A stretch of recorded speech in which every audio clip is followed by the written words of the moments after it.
সালামু আলাইকুম। সবাই ভালো আছেন? তো প্লাস্টিক 1862 সালে আলেকজান্ডার আলেকজান্ডার পার্কেস প্রথম সিনথেটিক প্লাস্টিক আবিষ্কার করে। তারপর থেকে এই বোতলের যাত্রা শুরু।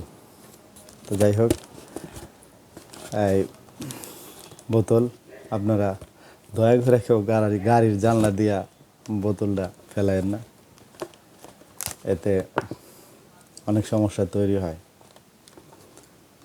প্রথম সমস্যা হইল, পিছনে যদি কোনো বাইক থাকে আর সেটা চাকার নিচে, মানে বাইকের চাকার নিচে পড়লে সেটা অ্যাক্সিডেন্ট কোনোভাবেই সম্ভব না ফেরানো। ম্যাক্সিমাম সময় ডিস্ট্রিক্ট বাসগুলার গাড়ির জানলা দিয়া, মানে ডিস্ট্রিক্ট বাসের জানলা দিয়া স্পিডের বোতল, ছোট ছোট পানির বোতলগুলো ফেলে। খুব বিষয়গুলো মানে অত্যন্ত খারাপ। সচেতন হন আপনারা। সেটা যেভাবেই ফেলেন আপনি, গাড়ির নিচে জায়গা আছে, ওইখানে গাড়ির সিটের পিছনে অনেক সময় জায়গা থাকে, তো এই কাজগুলো হয়।